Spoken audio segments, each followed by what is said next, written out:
Double mutant in the bathroom there. Whoa, there's another one here. He's fucking down me as well. What a shitbag. Quick. Odds. Help. Oh, please let me kill that guy. Odds. I know you get the kill anyway. I'm gonna fucking murder him. There's a guy here, Come aren't here, we? you piece of Oh, is shit. he? What floor? Hi, it's Double1975, and today I'm bringing you a PUBG video on Xbox One. I basically cut it from my first kill to my second kill, which is me knocking this guy here. But as you can see by the number of survivors left, there was a long time period lost there. But not a lot happened, trust me. We basically looted Monty, headed down, got into this complex right in the middle of the zone, and it's only about now that things started to heat up. It was very dull, quite campy, occasionally shooting at people a long way away. But you know, that's part of the course with PUBG. You know, a lot of games can go that way, it just depends on the zone. This was actually quite a good zone for us, as in we could just drive down from Monty, and we spent a long time in Monty. We built a massive barricade in Monty blocking the road for no one to come down it, which was a real shame because it was a waste of some artistic barricade building. But what do I want to talk about to you today? Today I want to say that I'm actually glad there's a stat tracking app for PUBG on the Xbox One. Now originally I said this was complete rubbish and I didn't like it, and I still don't like it because I still think people pay too much attention to things like KD and stats. People really do. But the thing I like about it is people I play with now are checking the stats after we finish a game, and you know, you can now see that in certain games I am the MVP, such as this one.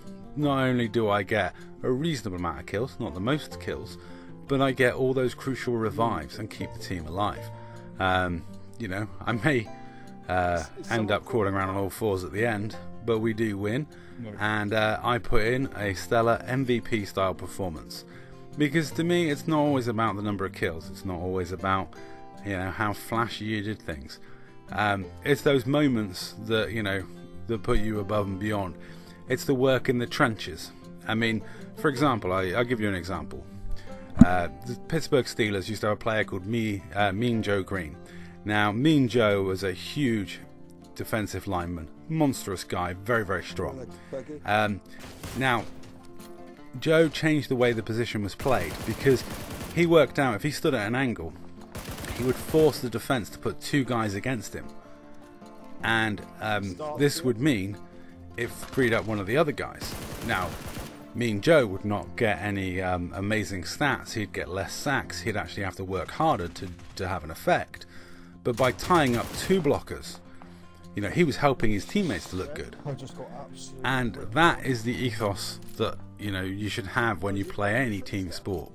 Your stats don't fucking matter. It doesn't matter what your KD is. Take Little Lloyd for example. His KD is pathetically poo. It's getting better, but it's pathetically poo. But his Luke Goblin ability is definitely worth handling. You know, the amount of times people go, oh, I really need this attachment, I really need that attachment. Math just walks up and drops it in front of them. You know, this guy can strip an entire town in no time at all. He's like a plague of locusts all on his own. And that level of teamwork and skill and expertise is essential, but not necessarily recorded in the stat tracker. There's no way the stat tracker goes, oh, you know, his KD was bad that game, but he did find the two sniper rifle suppressors which were crucial to your victory. You know, there are things that you do in game. My thing is I revive people.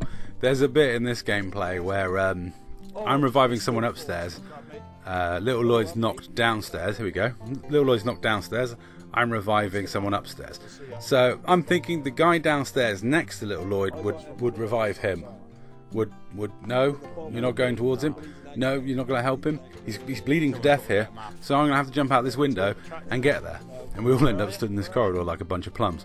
It does become quite congested in this corridor in a minute. But you know, my thing is I have to revive people. I don't know why, but I feel compelled to try and save my teammates. You know, not necessarily a bad attribute. You know, and also we do display good teamwork in sharing meds, sharing supplies, sharing ammo, stuff like that.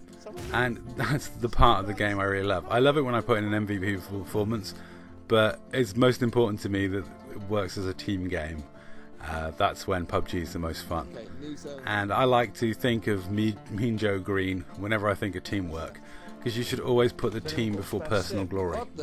And anyone in any sport or any walk of life, you know, that's quite willing to sacrifice their own stats and their own plaudits to help the team, I think they're a much more valuable player because of it. You know, Eric Cantona once called Didier Deschamps the water carrier, and he meant it as an insult because Didier lacked flair. Didier Deschamps is now a World Cup winning captain and manager. You know, who's done better out of this? The water carrier who put his teammates first, or the gifted flair that never really performed for his country? You know, there's a lot to be said for people who graft for their team. But anyway, I'm throwing this question open to you guys. Do you really think the stack trackers are good or a bad thing? Have you used it? Have you taken notice of it? Have you gone to the website and peeked at your KD? Do you care about your KD? These are all questions I want to hear the answers to in the comments down below, because I think people pay too much credence to stuff like kill death ratio. Even in games like Call of Duty, where like the point is to have a high kill death ratio, I think people pay far too much credence to it. I used to love people who boosted and modded and did all sorts of weird and wonderful things to caress their KD in Call of Duty, and then when they brought in skill-based matchmaking, all the YouTube community did everything they could to sabotage their KD so they could get into easier lobbies. It's just such is the world. But I really want to know what you guys think. Do you pay attention to this mythical thing that is your KD stat? And also, if you're wondering what the guys are talking about, I'm actually going to leave a link in the description to the clip that Don talks about at the end of this video. It's from another YouTuber, and Roberts, who I play with, let himself get sniped in the opening moments of a video, and we just thought it was funny.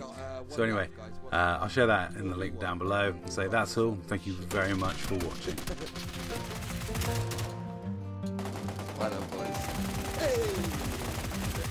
Speaking of shit, I've just sent you guys a video that you need to watch. I've sent it via Xbox. It's a link to a YouTube video. It's me, hilarious. Is it me?